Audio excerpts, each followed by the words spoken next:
Aquaman. I liked it. I think that's the best way to sum it up.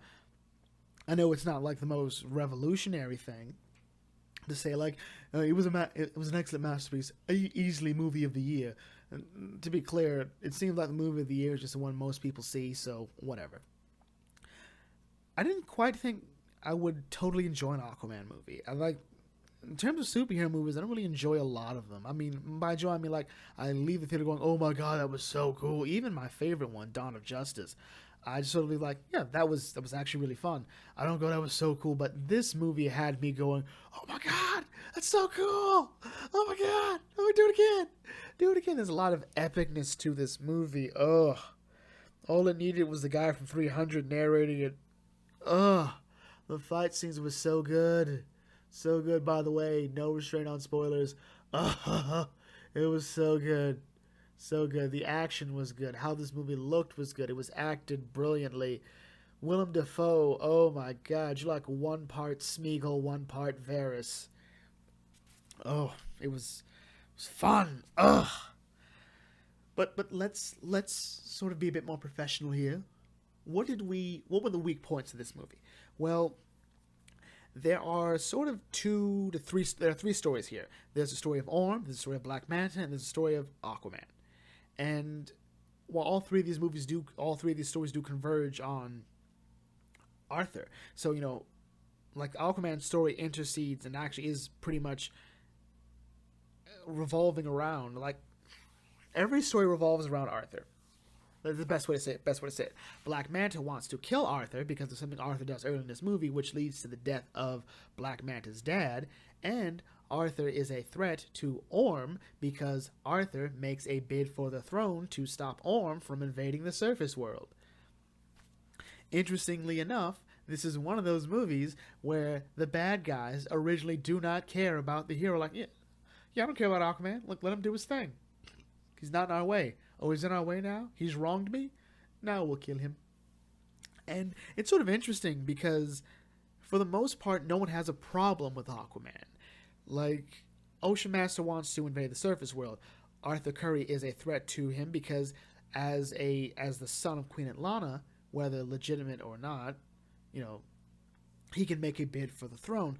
The problem is, or at least it doesn't become a problem until Arthur actually shows up. For the most part, Orm is like, I don't care. He's up there. I'm down here. By the time I get up there, it'll be too late for him to come down here because I'll have had all of down here under my control. So, yeah. And Black Manta doesn't care until Arthur inadvertently, accidentally, kind of, sort of, but not really kills his dad. Or rather is the reason his dad dies. And the reason this can be a bit of a problem is because you can sort of find yourself caring about one aspect more than the other. Maybe you just want to see Arthur and Mera search for the Trident, which is an interesting story. It's fun seeing the two of them, go back and forth. In the New 52 comics, Mera reveals that one of the reasons she fell in love with Arthur while she was trying to kill him, which is a Luke Skywalker Mara Jade plotline too, but apparently we don't like the EU. That could have been a really fun story, as well as going through flashbacks of Arthur's childhood, which does happen in this movie, which are really great scenes. There's only like 3 of them, I think, maybe 4. And then, of course, maybe you'd like to see Arthur and Orm, like a sort of civil war thing, happen in Atlantis, which is also something that happens in the comics, or just Arthur versus Black Manta, which also happens in the comics. This movie is sort of 3 really great comic book ideas that have already been proven to work in a movie. All 3 at once. Maybe one is weaker than the other, but it's still really fun. It's still really great. The difference is, of course, if you're not really invested in all 3, you'll find yourself like, can we go back to that really cool thing? Can we? Like, the other thing's cooler. Like, it's more fun. Oh, Black Manta's here. It's just sort of one of those things where it's 3 stories and one you might not like as much as the other. Another problem you might have is Arthur. So Jason Momoa does a great job with his performance. Let's be totally clear. He is not the weak point of this. The problem is it does sort of feel like his character can be a bit all over the place. And that might just be because Arthur's character is sort of he's either pretty slow on the uptake, like he's not a thinker. He's someone who responds first with his fist. And he's also an outsider. He feels a bit alone in the world. He blames himself for the death of his mother. He's also big on history, or rather his own personal history, his family's history. And if you just look at it in one quick instant, it feels a bit all over the place. But it's all just one part of a really interesting character. It also doesn't help that, Mera is a bit more of an interesting character than he is to an extent. And it could just be because we had a portion of a movie, Justice League, where we got to know him.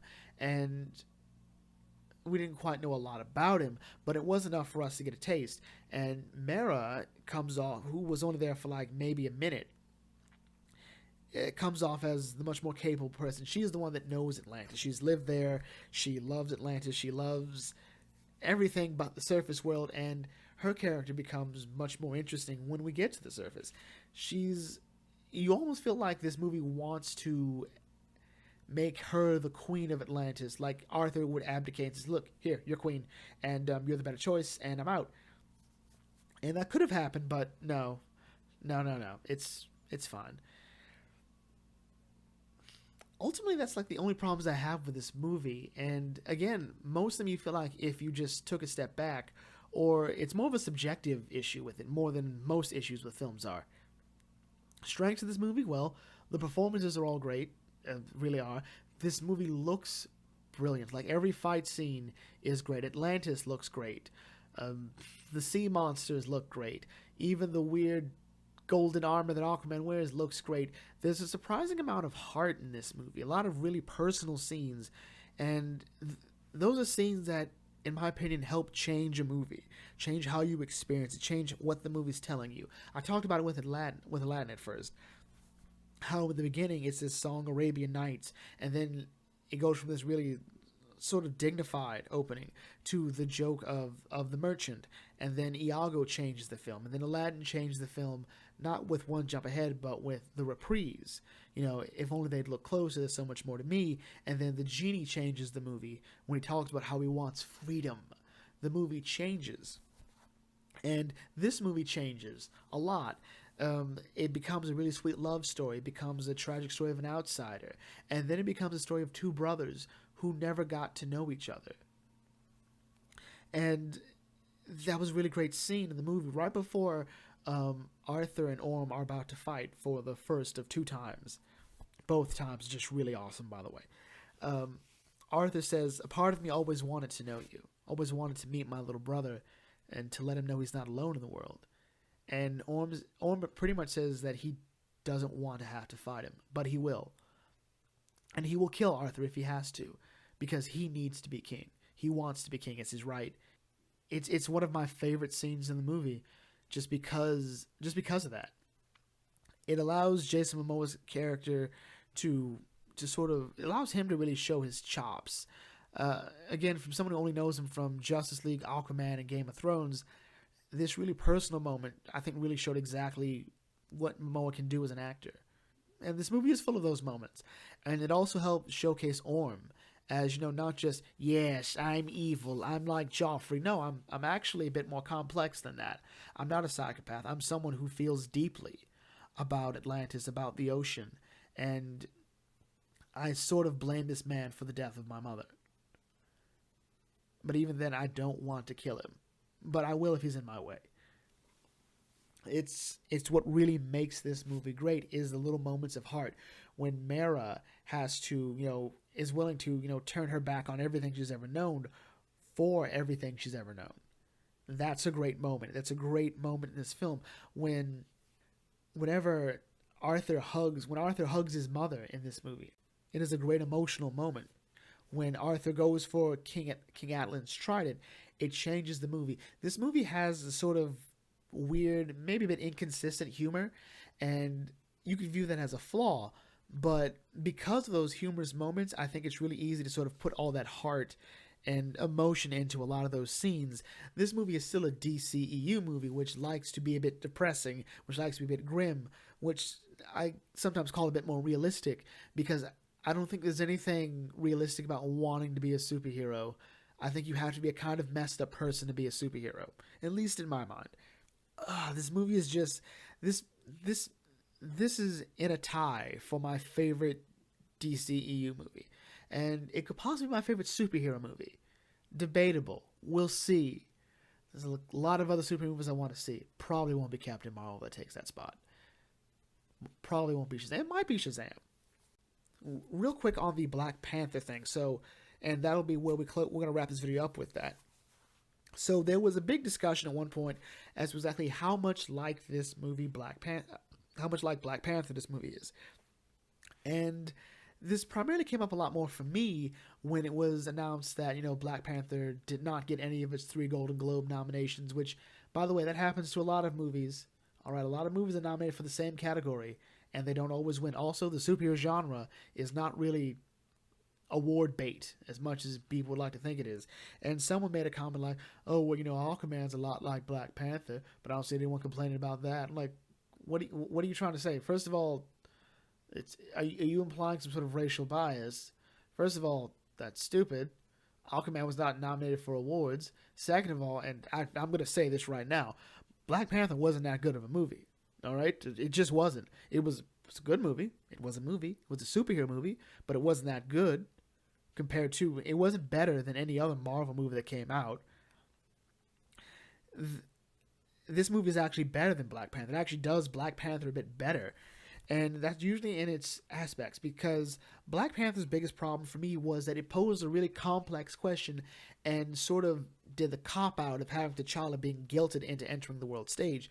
That was the big question. Should Wakanda open up its borders? Should Wakanda take a more active role on the international stage? Should we stop hiding what we are?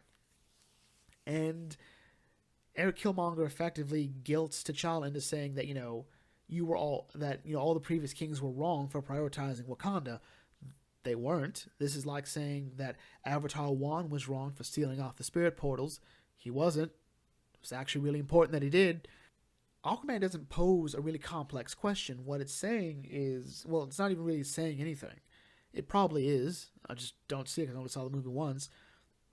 But it's not beating you over the head with a question, or rather one extremist view that we have to slightly agree with and then disagree with. Instead, it is focusing on the really strongest aspects of Black Panther, in my opinion, which were the dynamics of T'Challa, Eric Killmonger, and W'Kabi, and them dealing with the death of their fathers, and how those deaths motivate them. The death of Eric Killmonger's father sent him down on pretty much a downward spiral, which might have been a reference to the fact that, a lot of boys are going to have trouble without a father. I've mentioned that a bit or something similar to it in my Aladdin review, but whatever.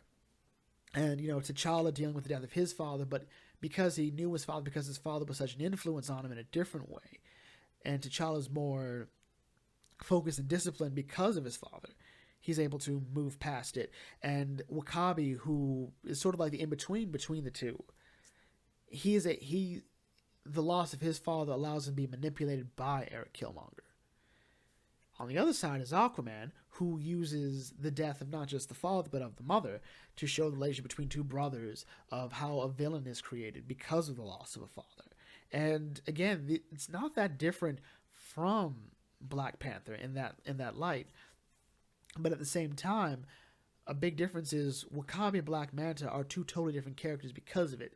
Not only is Black Manta nowhere near Aquaman's best friend, he's also not anyone's pawn.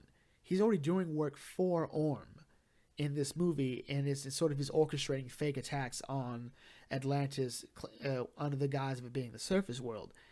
He wants to kill Aquaman later on in the movie. Like, oh, yeah, he killed my dad, so, I want to kill him. Like, you don't have to pay me gold. I just want you to bring me Aquaman. And again, Orm doesn't care about Aquaman. He only cares about Aquaman when Aquaman can make a bid for the throne, and he's actually serious about making that bid. Like, yeah, need you to kill him. So here's some Atlantean tech. That goes from there. Otherwise, everything else is just sort of really surface stuff. Like, oh, there's a hidden city. Hidden cities are not exclusive to Wakanda. That has strict border control. Well, most hidden cities have strict border control. Otherwise, it wouldn't be hidden cities. There's a king in it. Well, most hidden cities are monarchies. So there's that. Even more so, like T'Challa And T'Challa isn't Aquaman in this. T'Challa would be, in terms of a positional standpoint, it would be Orm. It would be Ocean Master. It's Ocean Master in T'Challa's role, but with, in a lot of ways, Eric Killmonger's drive. Drive to bring the war to the enemy. In this case, it's the surface world.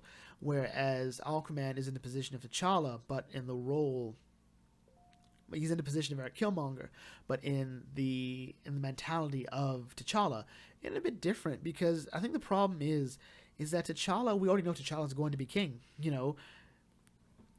was born for it. He was raised into it. He knows exactly what it means to be king. Aquaman doesn't know what it means to be king. He doesn't quite know if he should be king. He doesn't see himself as worthy of it. He seeks the role of king not because he has some great vision planned for it, or because he sees it as his birthright. He sees it as the only way to save the people he cares about, to save Atlantis, to save the surface world. He sees it as his duty. And Black Manta is W'Kabi all the way through, just a better version of W'Kabi. Overall, Aquaman was, I think, a very solid, great movie. It holds water, hence the title. I'm going to lose so many subscribers. But if you haven't seen this movie, I recommend you do. I mean, Aquaman may be one of the strongest films the DCEU has. It still has Snyder's fingerprints on it. You can still feel the good Snyder feel to it, which is good. I like Snyder's vision for the DCEU. You also feel a bit of Jeff Johns there. By the way, there was no way Jeff Johns was going to have his fingertips on the Aquaman book, on the Aquaman movie. There was no way. When we get the Green Lantern movie, you'll see him in the credits too. There is a post-credits scene, by the way, if you haven't seen this movie yet, and you've been a real trooper and decided to watch this. With that in mind, let's bring this video to a close here. If you're new to the Bucket Think Tank, feel free to like, comment, share, and subscribe. Check out some other videos on this channel. If you saw Aquaman, I'd love to hear your thoughts on it. What did you like about it? What you didn't like about it? And I will catch you all later. This is the Bucket Think Tank signing off. May your fandom serve you well.